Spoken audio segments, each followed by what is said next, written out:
Well,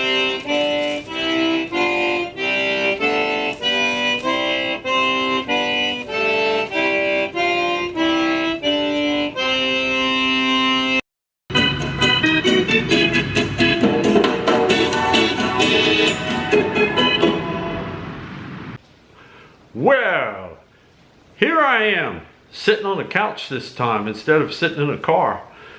And that's because this is a little bit different kind of Loup dot. Because if you were paying attention at the beginning, well, I don't know why I'm pointing over there, but if you were paying attention at the beginning, you would see that this is a special episode of the Loup dot Picture Show Featurette. And that's what we're doing, a special featurette.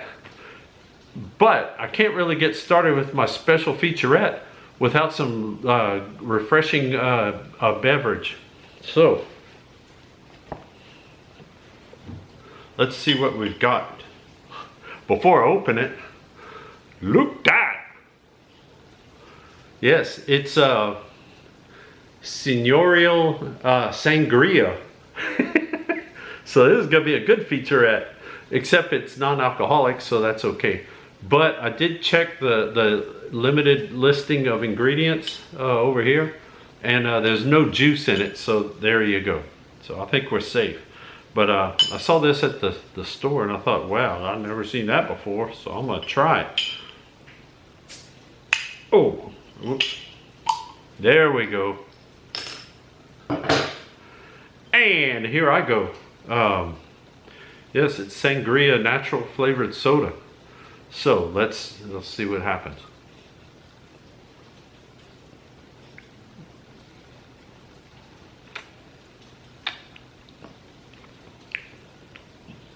It's kind of fizzy.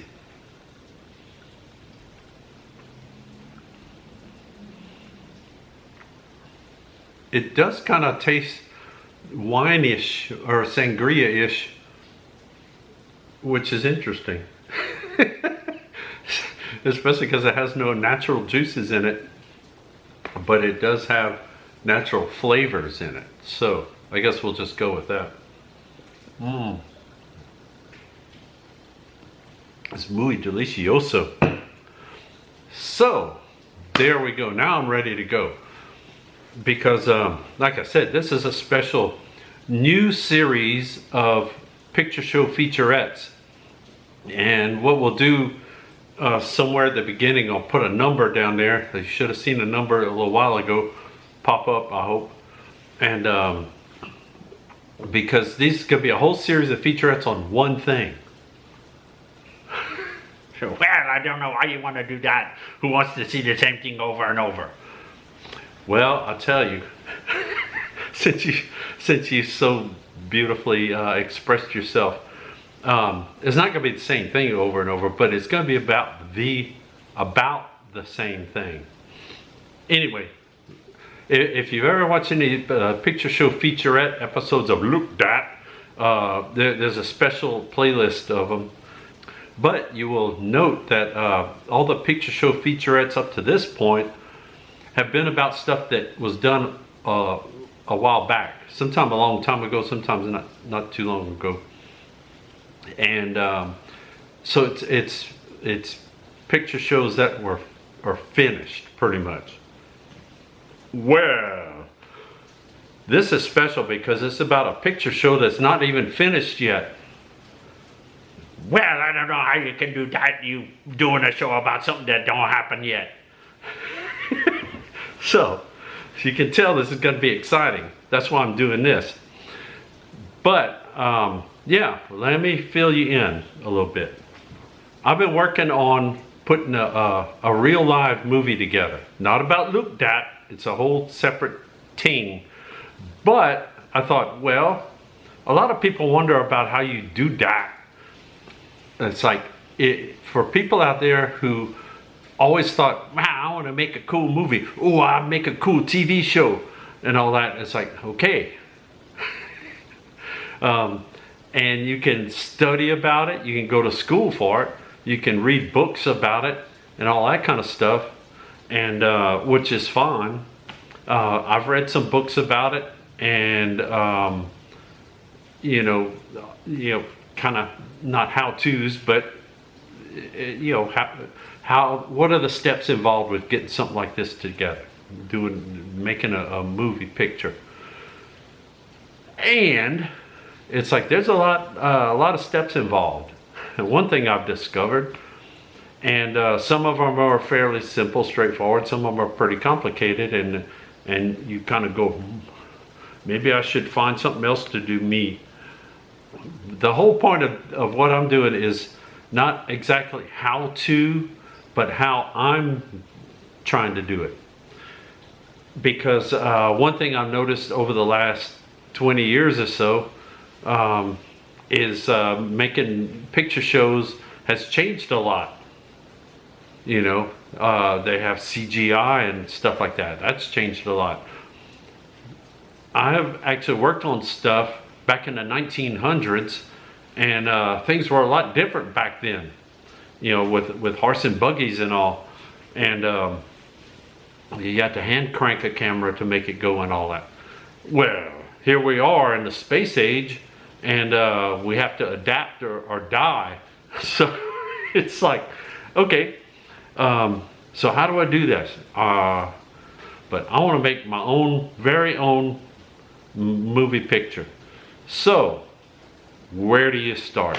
Well, you can make up a story.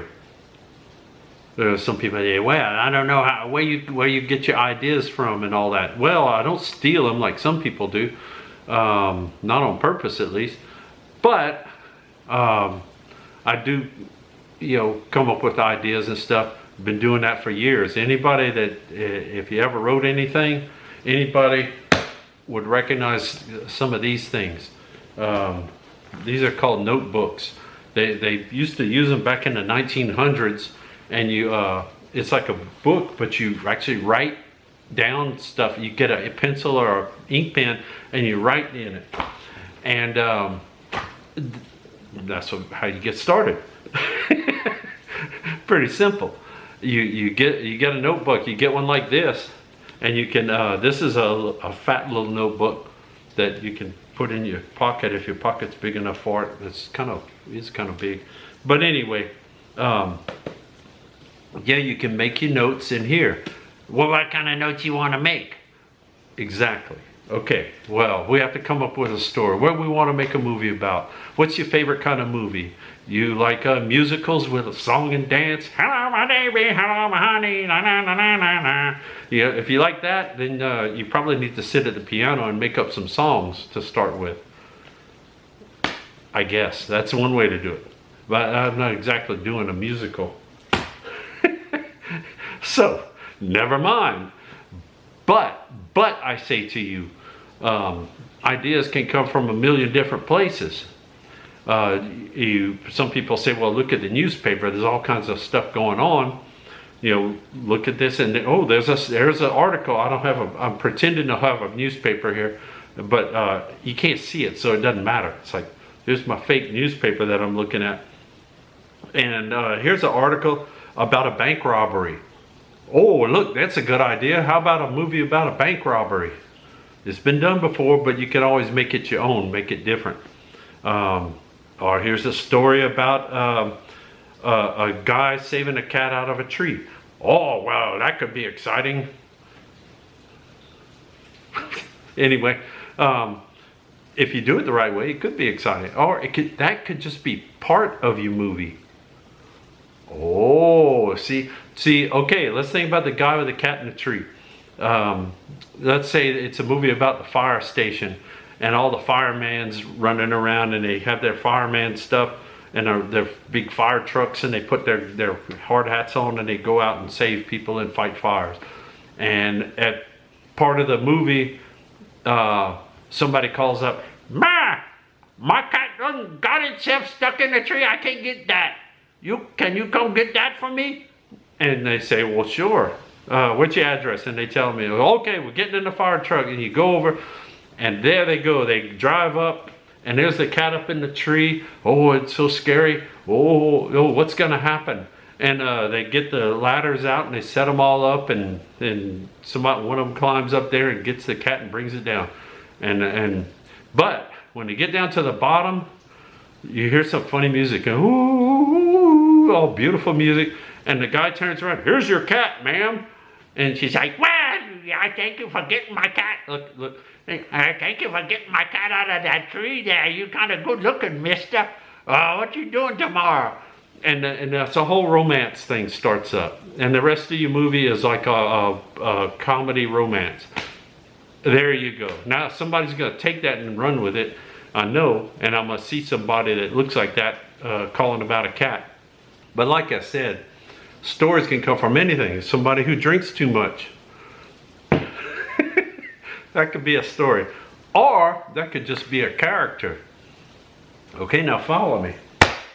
Because see, you got your notebooks, and well, here's another one.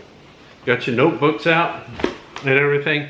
If you know how to use an ink pen or a pencil, you can write notes down, and it's like, yeah, it's like my story. I think in my story, I'm gonna have one of the people that's gonna be drunk all the time. Oh, there you go. Well, one of them's gonna be a fireman, and one of them's gonna be a goofy, weird-looking old lady with a cat that gets up in the tree. Wonderful. You know, you got some pieces. It's kind of like a big puzzle. Some people have a whole idea in their mind and they can do that, but that's how I did it. Is I had pieces of stuff. I had like a name of somebody. I had a location, a place where something could happen in mind. It's like a little store or something. I had they ride around in a truck. It's like, okay, yeah, they're always riding around in their truck doing stuff in the movie. There you go. You see, it's starting to get some pieces and everything, and that's kind of how you can start working on something that I have over here. Ooh, because some of y'all are probably saying, "Well, he's talking about a movie. He ain't got nothing done." I do have something done. And this is what this little series of videos gonna be about, kinda, is some of it's gonna be stuff that's already been done, and some of it's gonna be about stuff that's being done. If that makes any sense. And then, who knows, might even have something about something that hasn't been done yet. So if you're not completely confused, let me continue. But yeah, so I had all my stack of notebooks. Some of these notebooks were really old. It's like I think of somebody's name or something like that, and I put it down in the notebook, and that's kind of how it would go. And just different pieces. It was like a big list of all just kind of random stuff. And finally, it's like, I need to make a story out of this. And that's what happened. Here's what happened when I did that. Look that. Yes, that's the name of the movie. Loup, Garou in the Bayou. In the Bayou, not on the Bayou. Some people keep saying on the Bayou. It's like, no, it's in the Bayou. If you ever been to a bayou, you know you can't go on it unless you're in a boat, because bayou is a lot of water and mud, and typically you go into it. So Loup, Garou in the Bayou by me. That's the name of it.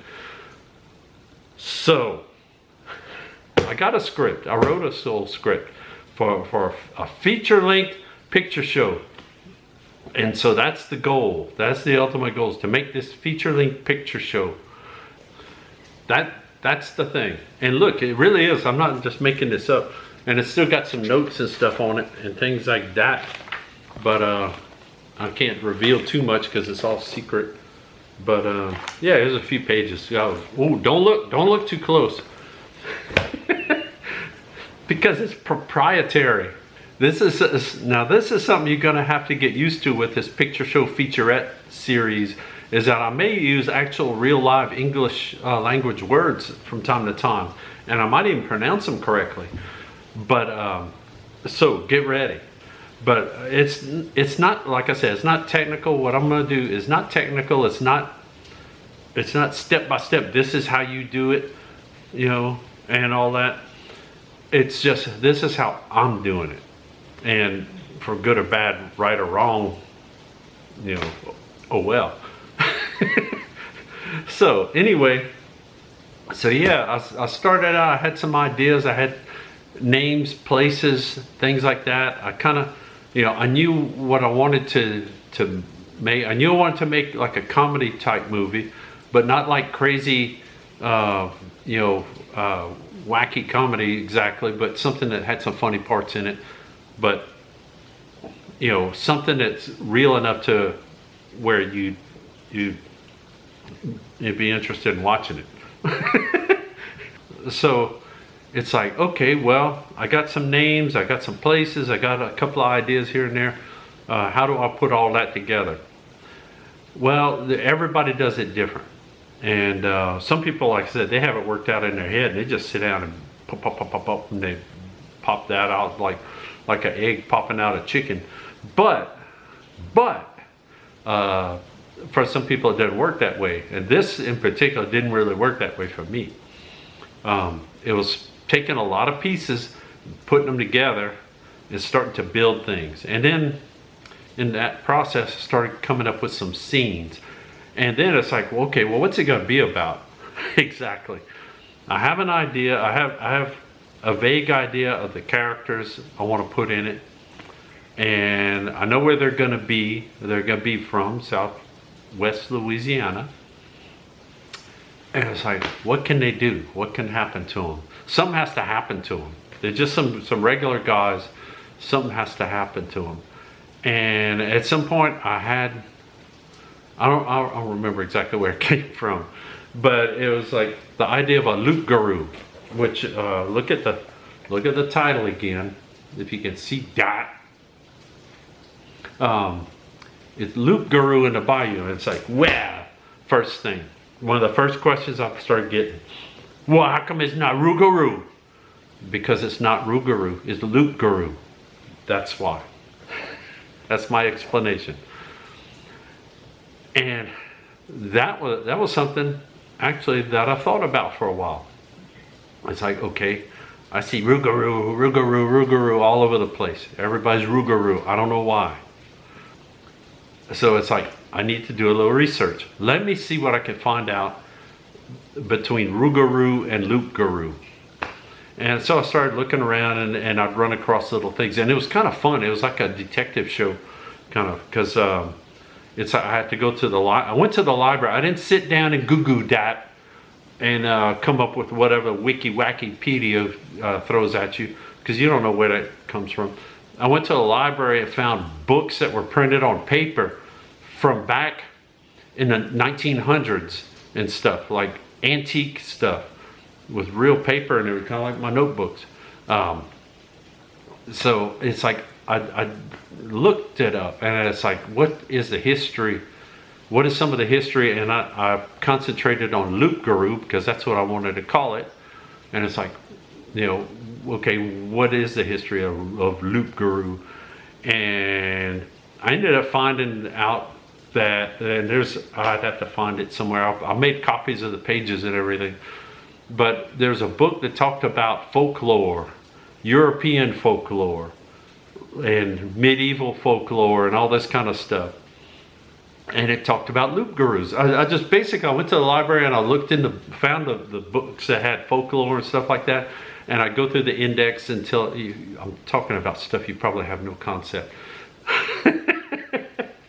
But that's kind of how it went. And so I went through and I looked through the index, or looked at the contents or whatever, and looked for Loup Garou, you know. And I'd find something. I was like, oh, what's this about? And it would have a little paragraph about Loup Garou or something, where it was mentioned, or who, you know, whatever. And I ended up finding out that Loup Garou was a term used in France in, I believe, the 1600s. That's even older than me. And back in the 1600s, something like that. And it was like a little folklore thing. You know, people have, and here's kind of where it comes from. People have always struggled to control their children. And so they'd have to threaten them or beat them, or, you know, whatever. And to control them and get them to behave. And so one of the things they do, especially at nighttime, you want those kids to go to bed, go to sleep. You drive me crazy. And so they would tell them something that would scare them so much they'd get in bed and they'd be scared to death all night and have nightmares and phobias the rest of their lives. And so there was always like stories about some kind of little monster that would come get you. Oh, if you get out of bed, he's gonna come get you. And look at the giant hand shaking at you. That's not scary, I don't know what is. But Loup Garou is kind of one of those little things, either to get your kids to behave, go to bed or whatever. Or there was one thing I saw that was kind of interesting, and it was a way to explain when something happened at your house that you had no idea how did this happen. For example, you're in the kitchen and you're stirring up your big pot of gruel with your big wooden spoon, and you have your bowl sitting there, ceramic bowl sitting on the table and all, and you're stirring and all, and you think, oh, I forgot, I have a cow got into the house in the other room, I gotta go chase the cow out. And so you turn and you walk away and you go chase the cow out. While you're in there chasing the cow around the bedroom, you hear crash in the kitchen. Wait, there's nobody else here. I was the only one in the kitchen. What happened? And so you finally get the cow out, you go in the kitchen, and your bowl, your nice ceramic bowl, is on the floor all busted. Nobody's in there. The Loup Garou did that. There you go. Explains the unexplainable. But the other thing is, loup is actually the French word for wolf, not roux. Not roux as in rougarou. I don't know, and I don't care. I'm doing Loup Garou. I'm not going to change my mind. And I always thought, it's like, well, where did rougarou come from? And I don't really know. My theory is that people were saying Loup Garou, and they were drunk, and so they Loup Garou, hey, the Loup Garou come in, and the Loup Garou, yeah, Loup Garou is bright, give me the sangria, oh, look that, and so the next thing you know, everybody's saying rougarou, because people who speak English butcher the French language in a million different ways. And that's my theory. I don't know, I'm probably wrong, but I don't care, because the name of this is Loup Garou in the Bayou. It is an authentic, real life term, and that's that. And so what is a Loup Garou? Pretty much the same thing as like people's idea of what a rougarou is. Amazing coincidence. And so, well, what is a rougarou? Well, what do people think that is? If you see pictures of him, like they make beer commercials and stuff with him now. It's always like a big wolf type thing. Loup means wolf. I don't know how Garou comes in, but that's neither here nor there. The wolf part is what caught my attention. So, there you go. It's like a wolfman type thing. No, but I can't tell you what he's going to look like. But you have picture of the wolfman. So anyway, basic of the story is you have your main characters going about their daily business, and then Loup Garou shows up and chaos ensues. So that's pretty much what it's going to be about. So now you know. And I got this. I'm gonna in the future episodes of the Picture Show Featurettes, I'll talk about other parts, because it's like, okay, you know, I had my stack of notebooks with all my notes and all the different random stuff in it. I sat down and wrote a script, and that's another thing. When I sat down and wrote this, I actually did use a laptop computer. I didn't do it on a typewriter, but I thought about it, and it was like, oh, I don't know where I can get ribbons. So I just did it on a little notebook computer and a laptop, and then I could work anywhere. And that was one of the things sometimes, like when I was looking up stuff at the library, I go sit in the corner and plug in my little laptop and work on it there. I work, and sometimes I bring my notebook and I make notes in that too. And if I didn't know if I wanted to type that in yet, you know, you do what you got to do. So I worked at restaurants and libraries and coffee places and all over the place. I have to find a little table in the corner and tell people to get the hell away from me, and I'd work on my ideas and get them in to where I can start plugging them into the script. And you know, got a rough version of the movie together, and then decided this doesn't make sense. I need to rearrange stuff. This should happen after this and stuff like that. And you move stuff around and everything. And it's, like I said, it's like a big puzzle. You can shift it around till it looks just right, and then you're good to go, partner. With that, I'll get ready to sign off. And I don't know what the next episode's going to be about of this, but there's so many steps. And I'll be thinking as I'm doing this, when I'm talking about stuff that happened already, I'll be thinking about when did this happen, when did that happen, kind of show you the process that I've been through, the ringers that I've been wound through, and then eventually we get to a point where, you know what, we're filming today, you know, looking forward to that, but I don't know when that's going to happen, but we're working on it. That's the first episode of the Picture Show Featurette on the life and times of Loup, Garou, and the Bayou. And, you know, mark it down. Like I said, I don't have a regular schedule of when these featurettes are going to pop up. But every once in a while, when I'm like sitting inside because it's pouring down, raining and freezing outside, I might just sit down and record one and maybe show y'all some other stuff that I'm allowed to show. I can show the outside of my little fat notebook, but some things it's like, don't show that. Oh, don't talk about that. If you're watching this, know that you're at the very beginning of this thing. This process is happening. It's December of 2024. Yeah, stay tuned. In the meantime, just keep watching regular Loup Dots, and who knows what kind of stupid stuff you're going to get to see. And maybe something really cool too. You just never know. Time permitting, schedule permitting, we'll have rapid fire. I mean, once a week maybe. That's rapid fire episodes of Looked At, and I'm gonna be flinging my fingers at you. Stay tuned and keep your picture show ideas in your head, or get you a little fat notebook and write them down and start working on stuff. Just to give you an idea, because this is not full time for me, but getting the script together, starting that, probably started writing ideas down in 2018. I started actually typing stuff in 2019.